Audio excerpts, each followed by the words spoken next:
I Barely Got Here is a collection of stories and conversations based on 24 years in law enforcement. You have the right to be disturbed by some of the content or disagree with the viewpoints. Anything you hear can and will be dosed with sarcasm and dark humor. You have the right to know the discussions will often be graphic with language and themes that are intended for a mature audience. Do you understand your rights? Then buckle up, Buttercup. We're going 10-8. Welcome back to I Barely Got Here. I'm your host, Kevin Booncher. Tonight's episode, Nothing Better to Do. On a day off, a good friend of mine, Mike, and I planned a motorcycle ride on this stretch of highway outside of Phoenix. There's some nice twists and turns out there that make for a fun ride, and at that time of year, the weather was just beautiful. We left for the ride and got into some good sections of the highway and opened the bikes up a little. Traffic was light, all was going great, and it was just a beautiful day out there twisting the road. Well, we leaned hard going into this one sweeping curve, admittedly going quite a bit over the speed limit, and we see a DPS officer working a traffic stop on the inside of the same curve. Well, we'd already come in and we're halfway out by the time we processed, who this guy is, and we get the hard obligatory stare as we fly by him. Well, there's no sense in grabbing the brakes at that point. Since he's out of his car and busy, we just kept going, hoping he didn't have a friend up ahead that could stop us. Not much later in the day, we end up bumping into this same trooper as we were pulling out of a rest stop. And he's just sitting in his car watching traffic and just looking grouchy. So we tried to engage him in a little conversation. Obviously, we thought he probably recognized us, but he wasn't real friendly, and so off we went. And there was no mention by either side of our having flown past him earlier. Well, the mistake I made was thinking that once we got out in front of him, we didn't really have to worry about speeding anymore. I mean, unless there was another trooper out there, but, And it's hard to go speed limit slow when that road is just so open. Well, it wasn't long before we see a DPS marked unit just flying up from behind us, and we're soon pulled over by the same guy that we had seen twice now today. As soon as I see him walking up from behind us, I recognize him, and then I know probably highly unlikely that we're going to be driving off with just a warning today. Well, what I should have thought of, especially considering where he'd been sitting that second time that we saw him by the rest stop, was that he could point to point us, which is when an officer has predetermined the speeds and the times that it takes a vehicle to go from a point A to a point B on a stretch of roadway. So that officer can sit and essentially watch a vehicle, hit the timer stopwatch, and then time it from point A to point B and establish very accurately the speed based on the time and his prior calculations. It's acceptable in court, and there's not a whole lot of argument to it. And that's what he had done. Well, it's a long story, but suffice it to say that it didn't go well for us. Mike's bike was registered in a different state, and his license was in yet another state. Well, of course, DPS doesn't dig that, and he didn't like the fact that I didn't know more about Mike's residency, which I didn't really. At that time, he was flying in various places as part of his job as a pilot, and so he was kind of living here and there, and really it's not my business anyway. Well, I knew it'd come up eventually, and so I threw out that I was a cop, and now he kind of really winds up. He's threatening to call my sergeant and tell him what's going on and blah, blah, blah. Well, I say, well, here's his number. Give him a call. I say he's probably not going to enjoy getting called on his day off either, but go ahead. Well, he didn't, and Mike and I ended up getting our speeding tickets. And I can tell you that we did drive the rest of the way home at a fairly reasonable speed. And it was always a bit of a cloudy story as to how, but Mike supposedly got out of his tickets. At least that's what he's always said these years. Well, since I hadn't gotten a speeding ticket or any ticket in a number of years, I was eligible for traffic school. Well, if you don't know, traffic school is a class that you can take in lieu of getting points and or fine on your driving record. You go to traffic school, it's typically going to be 8 hours, and it's like you didn't get the ticket at all. It doesn't get reported to your insurance, etc.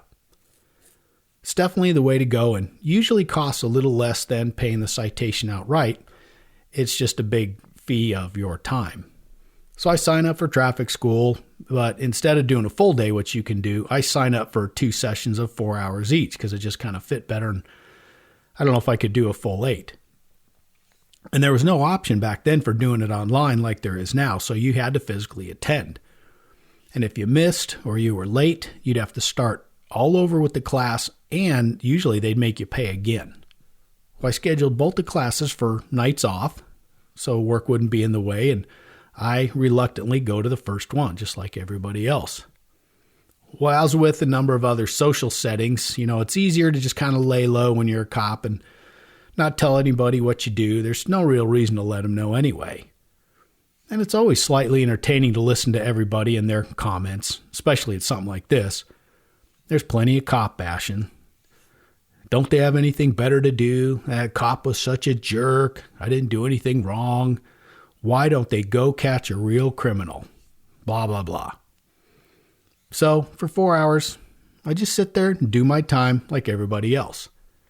Well, the second class rolls around the next week, and I would have been all good, but that day we happened to have a SWAT call out on this guy that was wanted for double homicide. He had shot and killed a couple of people at one of our city parks, and I think it was over something like a drug debt, if I recall. And everybody had been trying to find and arrest this guy before he did anything else, hurt anybody else. And the detectives had tracked him down that day. So given the offense and the situation, it's pretty much an automatic SWAT call out. Well, my pager, if you remember those, gives me the basic information, where to go, where the CP is going to be set up, what the crime is, what radio channel we're going to use, things like that. And with what time it was, I'm thinking there's no way I'm going to make it to this traffic school because I'm not going to make it. There's no way a call out gets over that quick. But the flip side is there's no way I'm missing this call out either, especially given the circumstances. So in the course of trying to track this guy down, he'd made some of the usual statements to family and friends that the detectives had later talked to. Things like, I'm not going to go back to jail. I'll kill the cops if they come after me. They're going to have to kill me, on and on. Well, during my time on the job, I'd heard a number of people say those things and had been involved in the arrest of those same people. But I'll tell you that there's very few that actually act on it at that crucial moment, especially when they're looking down the barrel of a number of guns that are held by guys like us. Well, this particular homicide suspect is holed up in a condo complex that's close to the downtown area. Our SWAT people and our equipment, our truck and all that stuff, we get there, we start getting set up. We relieve patrol officers and detectives that are kind of closer to the condo to get them to a better position. And we start taking perimeter positions around the place. We get our negotiations team up and running. And then we get what we call our immediate action team into place, or a team of guys that if something, really goes to shit on us, these guys are immediately through the door in a matter of a second or two. And on this particular call out, me and another guy, Steve, we were set up on a close perimeter position that was kind of to the west of the condo down a flight of stairs. And this was the closest exit point from the condo that he was in if he was to try and run and get out of the complex. Negotiations over the throw phone go pretty well, and contrary to his prior threats, shocker, he agrees to exit the condo and come out. Well, the supervisors tell the negotiator to route him out of the condo and then take him down the west side stairs, which is down to Steve and I. Well, I've got a good close position with a rifle, and Steve takes another good spot kind of off to the other side. Normally we'd stay together as a pair, but for this situation, we kind of like this slight split up better. Both our positions provided really good cover in the event that any bullets came our way. And then another reason for the split was it allowed us a really clean lane of fire, both of us, if we ended up having to engage this guy or shoot him. So no matter how easy it was to get him out of the condo, he'd still killed 2 people, so he's capable of anything. There are more than a few times where we'd get a guy to come out only to watch him run back inside and throw your hands up like, here we go, we got to start it all over again. And since this guy hasn't been searched by cops or anyone, there's always that possibility for a weapon, knife, gun, anything, or 2, hidden on his person. And then there's his prior comments that, even though, again, we know are probably BS, you just always got to plan for the worst. Well, Steve and I's positions also, we kind of were hoping would give him, the guy, the impression that there's more cops over there, and also to kind of mentally and physically close off his routes, so to speak, if he was to make that, conscious effort or that conscious thought to try to run, take off on us on foot. Because again, you got to remember too, SWAT guys were weighed down with, maybe 40 pounds of gear, and it is possible to chase somebody down, but it's definitely not something that you really want to do or enjoy doing or are real successful at, for that matter. Well, with any scenario, one of the things that we're doing is we're what-ifing for the different possibilities. And like I said, you always err worst case scenario. Well, over the radio, Steve and I are listening to the scenario unfold above us at the condo complex, and we start to prepare for him to come toward us. There's a little bit of conversation on the radio. Hey, you guys, we're going to send him your way. Are you ready? Da-da-da, that kind of stuff. Well, we see the guy coming, walking toward the top of the stairs, coming from the direction where the condo was that he had been in. And, in my mind, I'm thinking as soon as he gets out of sight of that condo, the guys up above are going to be moving in to block that condo access to him, and really any other condo, to essentially leave him with only one way to go, which would be down the stairs. Well, Steve and I keep an eye on him, knowing the various plans that he and I had worked out, depending on what the guy did. If the guy does this, we do that. If he moves this way, we move that way. And if all goes right, we have a pre-planned position where we'll tell him to stop and put him through the motions to take him into custody. Well, we see him before he sees us, and I watch as he pauses at the top of the stairs. Is he thinking of running? Is he thinking about pulling a gun that's in his waistband? Maybe the same one that he killed these two people with? Is he praying that he's not going to get shot? Is he looking for an opportunity to run? Who knows at that point? So as he slowly starts down the stairs, he is doing what he was told, which is keep his hands up over his head, walk slowly. And, he's looking around while he's doing that, and he's trying to see where we are and basically waiting for us to make contact with him. Well, when it's most advantageous for us, and as planned, I make contact with him while aiming that rifle center mass at his chest and give loud and clear commands. You want to make it crystal clear that you're calm, you're in control, you're in charge of the situation, and that you are more than capable of using deadly force if he doesn't do exactly as he's told. In fact, in many situations, and in this one, the first thing that I'll say when I contact a guy like this is, if you just do exactly as I tell you, you won't get shot and you're going to be okay. You'd think that this wouldn't be necessary, but it often seemed to resonate with the suspect that we happened to be dealing with at the time. And I'm convinced that it helped persuade a number of suspects to comply as directed in some of these situations. Comply.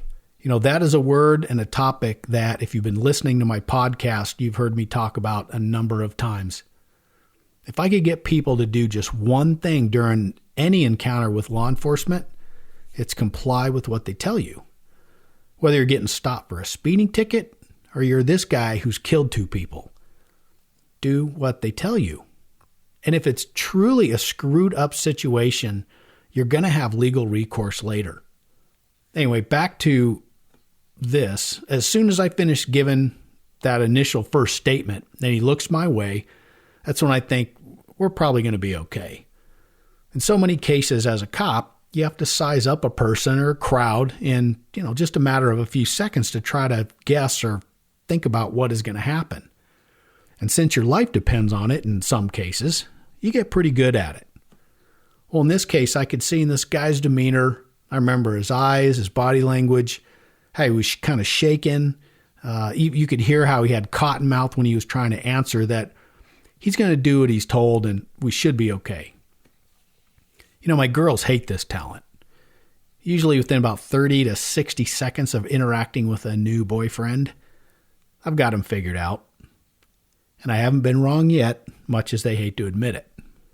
Anyway, as things progress and we bring this guy closer, I tell him that the other cop, Steve, is going to start to tell him what to do, and the same thing. If he just does everything exactly as he's told, he's going to be fine.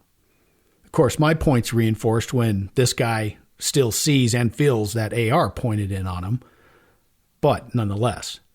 And Steve and I later commented to each other after the call out that we were waiting to see kind of that dark cloud that starts to spread from somebody's crotch at any minute, meaning they're peeing their pants, as we'd seen a couple of times in situations like this. But lucky for us, he didn't, and it would have made it an unpleasant handcuff experience for Steve on this one. Well, again, the guy did everything Steve told him to do, and we took him into custody with no issues. Everything went well.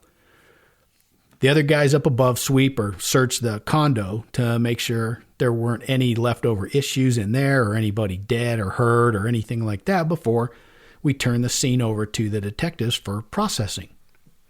And at this point at a SWAT call out, we take a couple minutes to gather up as a team and debrief the incident before we secured and went back to whatever we happened to be doing. Like me, if it was on a day off, I go back home.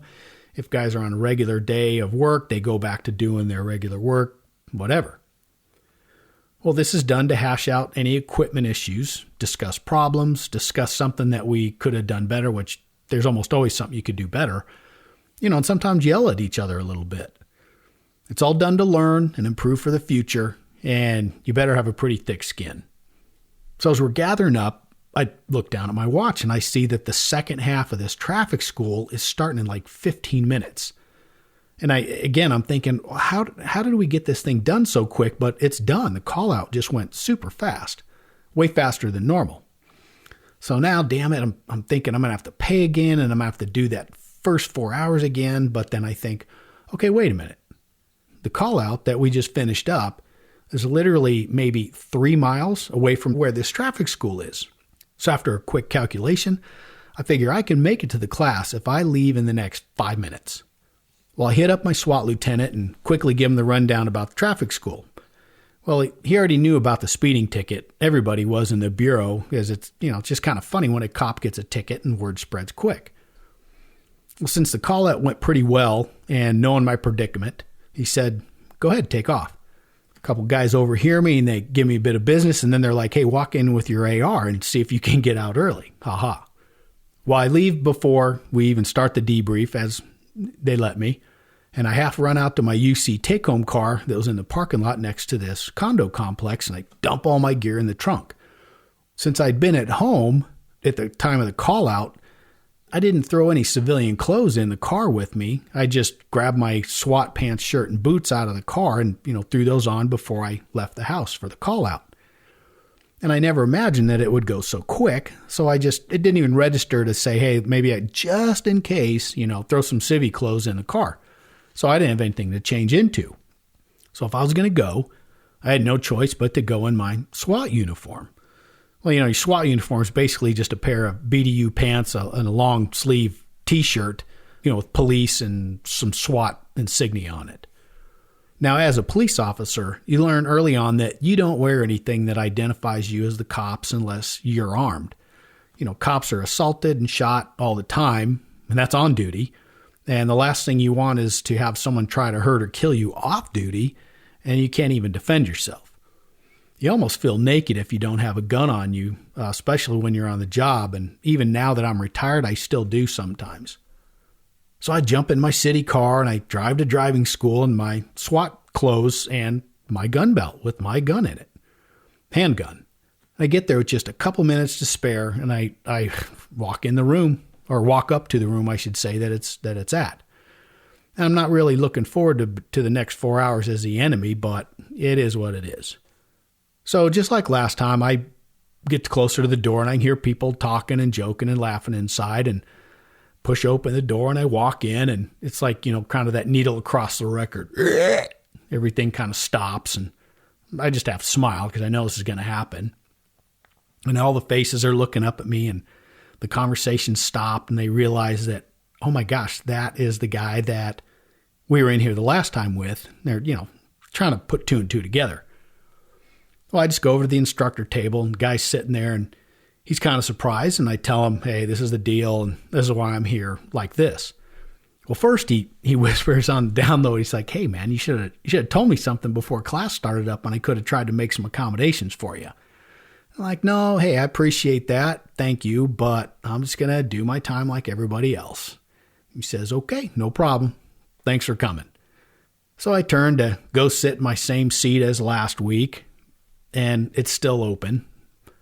So as I'm walking there, the stairs are still hard, and people are looking you up and down, and, it's kind of funny, but again, I'm used to it because that's kind of what happens when you're out there in the general public anyway doing your job. People, you're the cops. People look, something's going to happen. Well, it's funny because you can see the wheels turning in their head as well. They're like, what did I say last time? And how bad was it? And you also kind of see that, shouldn't he have to tell us that he's the cop so that we don't say dumb things around him in something like this? Well, class starts, but strangely, there's no cop bashing, no joking, none of the prior classes vocal and snarky comments about the cops and that can't they find something better to do? Again, it's all expected. I just sit there and again, bide my time. Well, finally on a break, this one guy asked me, hey, why are you wearing the uniform? And kind of the way he asked it, it's got that bit of an inferred, was that really necessary? Or are you just trying to impress somebody kind of vibe to it? Because of course, that's what all of us cops do. We like to go out and wear our uniforms or stuff that says, hey, I'm the cops when we're not on the job so that we can attract negative attention when we're off duty, just like we do when we're on the job getting paid. Now, the hose draggers, those guys are always wearing crap with the fire insignia on it when they're off duty, at the gym or the grocery store. But you know what? It's a totally different kind of attention they get, so I kind of get it. And admittedly, they typically look better in their gear than we do, so that's our fault. Anyway, ignoring this guy's snarky little tone, I look him in the eye, and with enough volume for the other people that are trying to lean in but not look like they're leaning in, I explain what happened.